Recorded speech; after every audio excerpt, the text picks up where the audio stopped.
بسم اللہ الرحمن الرحیم۔ منحوس عورت کی 3 نشانیاں۔ ایسی عورت سے جلد از جلد جان چھڑاؤ۔ حضرت علی رضی اللہ تعالیٰ عنہ سے ایک شخص نے منحوس عورت کی نشانیوں کے بارے میں سوال کیا تو حضرت علی رضی اللہ تعالیٰ عنہ نے فرمایا اس عورت کی یہ 3 نشانیاں ہوں گی۔ ناظرین، حضرت علی رضی اللہ تعالیٰ عنہ نے ارشاد فرمایا کہ منحوس عورت کے اندر یہ 3 نشانیاں ضرور ہوتی ہیں۔ اگر یہ 3 نشانیاں واضح نظر آنے لگ جائیں تو جلد سے جلد ایسی عورت سے جان چھڑوا لو۔ اب یہ بات بھی حقیقت ہے کہ اسلام سے پہلے عورت نہایت ہی مظلوم، ہر اعتبار سے ایک ایسی زندگی گزارنے پر مجبور تھی جس میں عورت کی کوئی عزت اور اس کا کوئی احترام نہ تھا۔ عورت کے وجود کو قابل ذلت سمجھا جاتا تھا اور اسے تمام برائیوں کا سر چشمہ جانا جاتا تھا۔ اس کے بعد اسلام کی آمد عورت کے لیے غلامی، ذلت اور ظلم سے آزادی کا پیغام تھی۔ اسلام نے ان تمام رسم و رواج کو مکمل طور پر ختم کر دیا جو عورت کے انسانی وقار کے خلاف تھی، اور عورت کو حقوق عطا کیے جس سے معاشرے میں اس کی عزت و احترام کی مستحق ہوئی، جس کے مستحق مرد بھی ہیں۔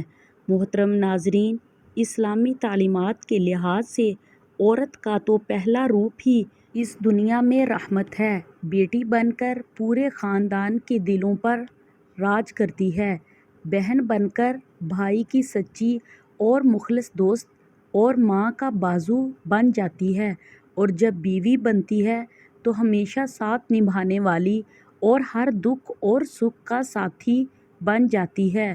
تو اللہ تبارک و تعالیٰ اس کا رتبہ اس قدر بلند کر دیتا ہے کہ جنت کو اٹھا کر اس کے قدموں میں رکھ دیتا ہے۔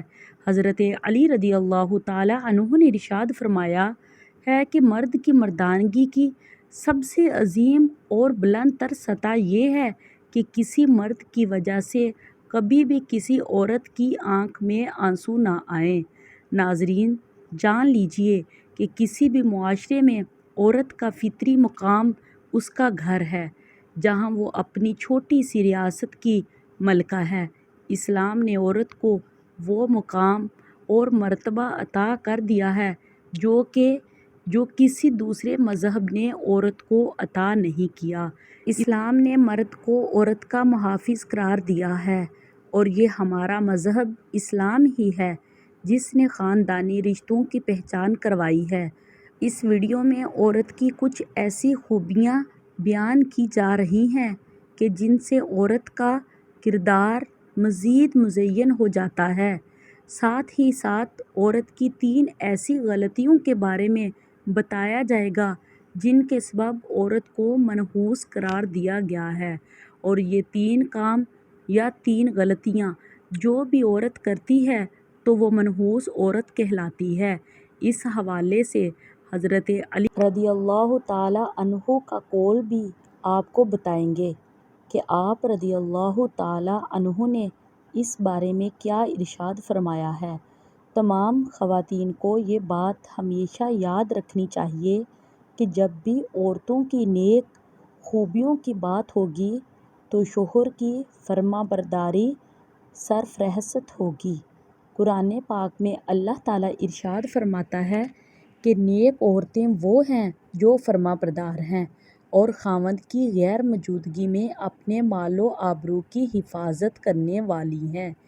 ایک مرتبہ حضور نبی کریم صلی اللہ علیہ وآلہ وسلم سے پوچھا گیا کہ بہترین عورت کون سی ہے، تو آپ صلی اللہ علیہ وآلہ وسلم نے ارشاد فرمایا کہ وہ عورت کہ جب اس کا خاوند اس کی طرف دیکھے تو یہ اسے خوش کر دے، اور جب شوہر اس کو کوئی حکم دے تو یہ اس کی اطاعت کرے، اور اپنے جان و مال میں اپنے شوہر کا ناپسندیدہ کام بالکل نہ کرے اور اس کی مخالفت نہ کرے۔ عورت کے محبت اور اس کی اطاعت میں سب سے زیادہ حقدار اس کا شوہر ہے۔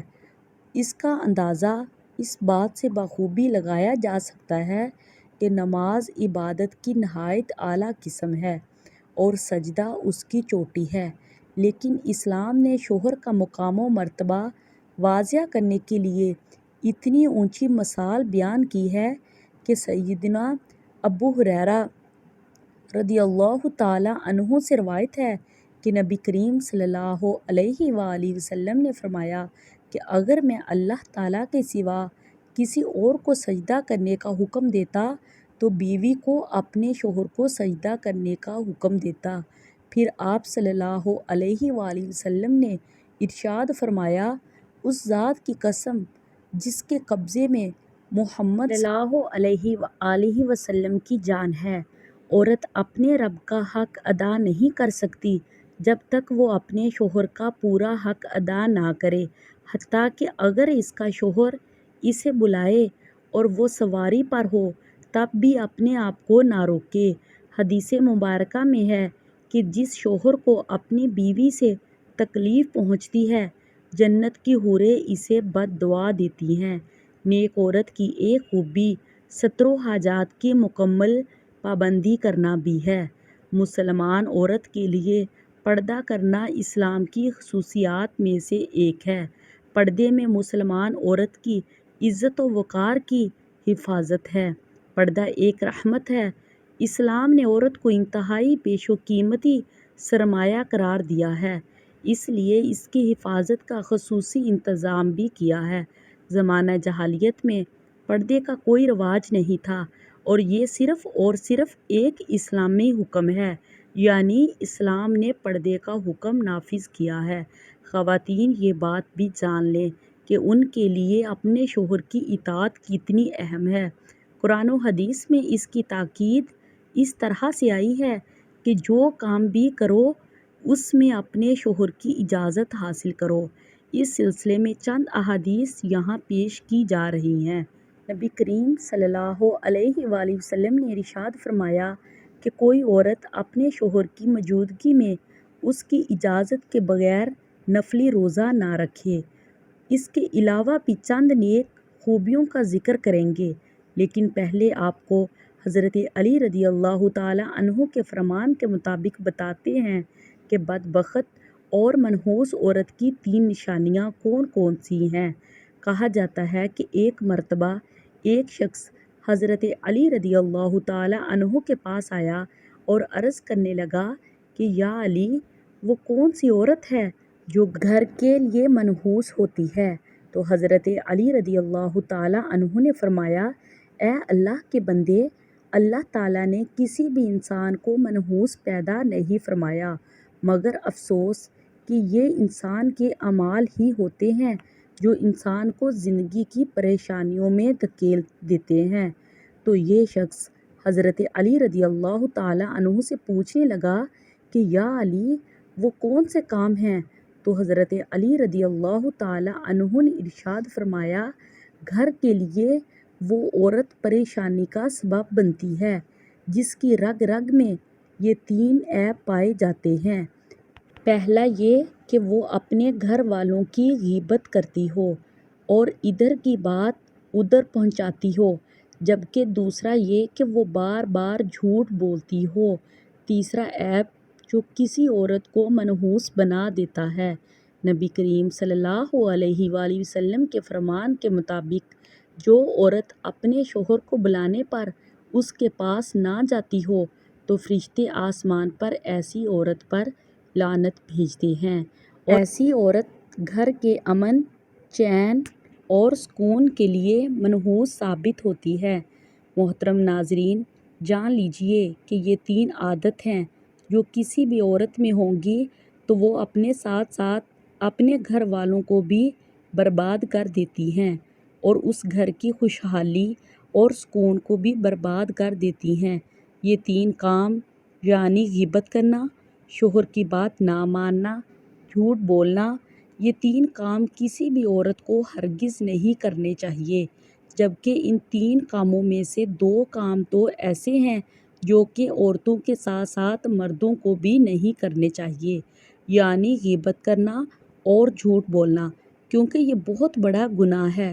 عورت کے لیے یہ بھی حکم ہے کہ وہ اپنے شوہر کی اجازت کے بغیر کسی کو بھی اپنے گھر میں داخل نہ ہونے دے، جیسا کہ نبی کریم صلی اللہ علیہ وآلہ وسلم کا ارشاد گرامی ہے کہ جب بھی کوئی مرد کسی اجنبی عورت کے ساتھ خلوت میں ہوتا ہے تو ان میں تیسرا شیطان ہوتا ہے۔ اس لیے عورت کو چاہیے کہ وہ کسی مرد کو اجازت نہ دے کہ اس کے شوہر کی غیر موجودگی میں گھر کے اندر داخل ہو، اور اسی طرح سے ایک مسلمان مرد کو بھی چاہیے کہ کسی اجنبی اور غیر محرم عورت کے پاس اس کے شوہر کی غیر موجودگی میں نہ جائے، جیسا کہ نبی کریم صلی اللہ علیہ وآلہ وسلم کا ارشاد گرامی ہے، کوئی مرد کسی غیر محرم عورت کے ساتھ بغیر محرم کے تنہائی میں نہ ہو۔ اسی طرح عورت کے لیے بھی ضروری ہے کہ وہ شوہر کی اجازت کے بغیر کسی غیر محرم سے بات نہ کرے۔ اس سلسلے میں ارشاد باری تعالیٰ ہے کہ اے ازواج محترمات، تم دیگر عورتوں کی طرح نہیں ہو، اگر تمہیں خوف ہے بس تم اپنی آواز میں لچک پیدا نہ کرو کہ جس سے مریض دل انسان اپنے دل میں لالچ پیدا کر بیٹھے، اور تم بھلی اور درست بات کرو۔ معلوم ہوا کہ عورت کی آواز میں بھی پردہ ہے اور وہ ان شرائط کے ساتھ اجنبی مرد سے بات کر سکتی ہیں۔ نمبر 1، آواز میں لچک، شیرینی اور مٹھاس نہ ہو۔ نمبر 2، صرف ضرورت کے وقت بات کرے۔ نمبر 3، پردے میں رہ کر بات کرے۔ دعا ہے کہ اللہ تعالیٰ ہمیں دین اسلام کو درست طریقے سے سمجھنے اور اس پر عمل کرنے کی توفیق عطا فرمائے اور ہمیں برے اعمال سے محفوظ فرمائے۔ آمین یا رب العالمین۔ پلیز ہمارے چینل کو سبسکرائب کریں تاکہ ہم اپنی ہر آنے والی ویڈیو آپ کے ساتھ شیئر کر سکیں۔ اب ہمیں اجازت دیں، خدا حافظ۔